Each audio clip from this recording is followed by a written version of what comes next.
Hey, I'm not gonna scream at you this time. Hey, people. Okay, serious time. We're back into our serious realm. I turned the brightness up on this. I feel like when you can't see the lights of my eyes, it gets a little scary. So I apologize. I turned the brightness up. You can see my hues. Um, we are getting into back into real talk. Back into real talk. We're going to talk about Hosea. Okay, Hosea. And this was a prophet. Just to give you a little preface, I know I prefaced at the end of the last video, but in case you didn't catch it, you can always go back and look. This is here the word of the Lord coming to Hosea, son of Beeri, during the reigns of Uzziah, Jotham, Ahaz, and Hezekiah, kings of Judah, and during the reign of Jeroboam, son of Jehoash, king of Israel. Okay, so just to give you an idea, we're actually going back in time just a little bit to before the fall of Israel and Judah, before Babylon came and took it over, right, and ravaged the whole land.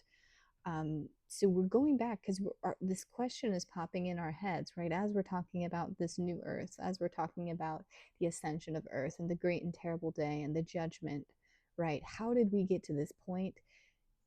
Right here is what we're describing. And let me plug in my charger. Okay, it's been just a day of technical difficulties, so I do apologize and how I was longing to come to you yesterday, but I wanted to make sure the sound was right because I've been getting frustrated with you all not being able to hear me. I'm very soft, right? Sorry. Well, let's see. Okay, very soft spoken. So I do apologize. I hope this sound is better. I digress. I'm not going to talk about this any further. Not that it's a big deal. So I apologize. Let's go ahead and begin. So we have the setting, how did we get to this point of judgment, right? Of even rejection, of feeling far away, um, and what is going to bring us closer, right? So we have to read this, we have to meditate on it, we have to bring ourselves into admonishment, into sincerity at this time. All right, starting out with chapter 1, line 7 says, "Yet I will show love to Judah, and I will save them, not by bow, sword, or battle, or by horses and horsemen, but I, the Lord their God, will save them. She, Israel, will chase after her lovers, but not catch them. She will look for them, but not find them. Then she will say, I will go back to my husband as at first, for then I was better off than now. I will remove the names of Baals from her lips. No longer will their names be invoked. The more priests there were, the more they sinned against me. They exchanged their glorious God for something disgraceful. Ephraim is joined to idols. Leave him alone. They are unfaithful to the Lord, and they give birth to illegitimate children. When they celebrate their new moon feasts, he will devour their fields. As Adam, right, as the first man, they have broken the covenant. They were faithful to me there. They were unfaithful to me there. All of them are as hot as an oven. They devour their rulers. All their kings fall, and none of them calls on me. They sow the wind and reap the whirlwind. The stalk has no head, it will produce no flower. Were it yield grain, foreigners would swallow it up. The days of punishment are coming. The days of reckoning are at hand. Let Israel know this. Because your sins are so many and your hostility so great, the prophet is considered a fool, the inspired person a maniac. My God will reject them because they have not obeyed him. They will be wanderers among the nations. Samaria's king will be destroyed, swept away like a twig on the surface of the waters. My people are determined to turn from me.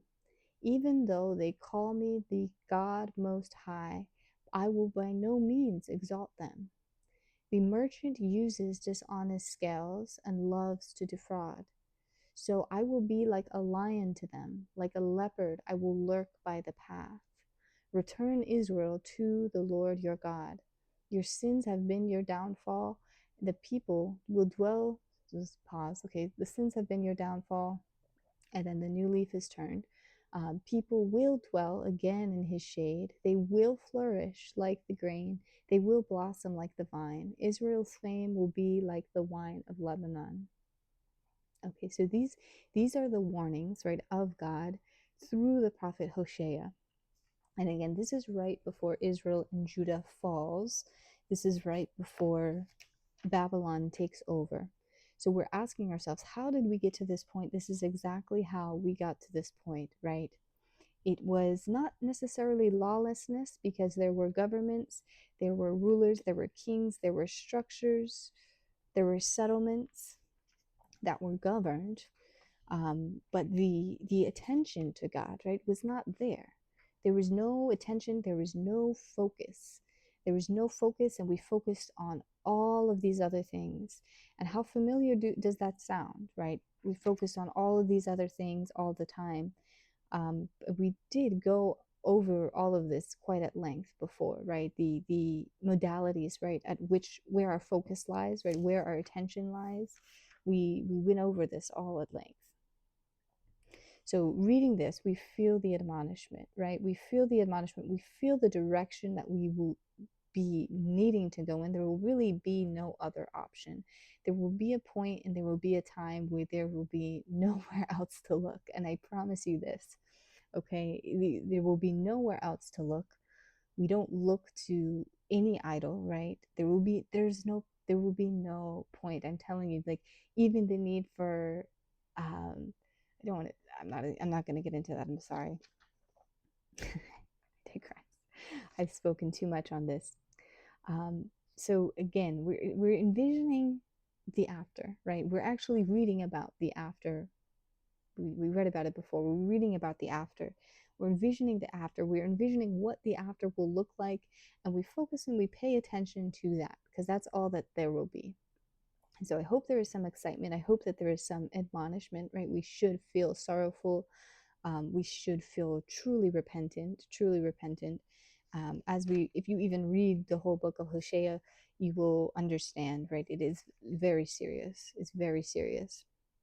But of course, we're picking out the verses that seem to make the most sense for us as a people at this time. It's very specific. It's very regimented and easy how we are to pick out these verses. I'm just following the seventh verse, and sometimes I'll throw in an extra one for context so we understand what we're talking about. But it's very specific what we're pointing to and what we're reading. If you were to read the whole book, you would become sad. Just put it like that. You will become sad. So with this, I do want to read Joel, and I will do it in a separate video. And I want to understand as well. I think after this, I'm not going to read Joel tonight. We'll read Joel next time that I'm here. Because I do want to read the whole book since it is so short. I will try to transcribe. I only have just a short part for you. We'll see. Okay, I'm not going to talk too far ahead because I don't know what's going on exactly. But not to be so hubbub, right, and energetic and not energetic at the same time. We will get into this, and I do not want to cast fear in your hearts. This is an exciting and an important time, so don't be fearful. Okay, the Lord is like this, and he is so serious about this because there is so much love. Like, and we really don't, we have not experienced the love yet. We don't, I don't say we don't experience it, but we really have not experienced much of the love. We've experienced a lot of the hard times. I'm not saying that the love is not there and it's not able to be discovered, because it certainly is. But the love that we're about to experience, because we've been through all of this stuff and all of these hard times, oh my gosh, we should be so happy. We should be so excited. And I know that we are. I know that we're waiting. We're actively waiting. We're patiently waiting, actively waiting for this time where the love is would just be unmatched. Like you think you're happy and you in love now, just wait. Okay, so I will let you be for the evening. My voice, I feel like I really am trying to talk loud and I can feel it in my throat after, talking all day in my job. So I'm so sorry. I want to be in my whisper mode, but I'm learning, right, that I need to up the octave, right? Project your voice. All right. Well, I'm going to leave you now. Enough of this pitter patter, bitter banter. Um, yeah. Have a good night, you guys. I don't want to say good night, but I have to start dinner and I have to get ready. I told you these videos have been a long time coming. It's like I've been preparing all weekend for just these moments. So I'm like, surprise. All right. God bless you. I love you. I'll talk to you again very, very soon, and we will get into some good stuff to come. As always, it's always good. All right. God bless you guys. Bye.